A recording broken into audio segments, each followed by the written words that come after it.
in the family. God is always there. God is in the family.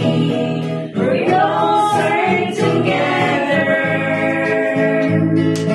God is in the family. Blessings are found everywhere when God is in the family. Everything is there. So let Him now come in, my friend.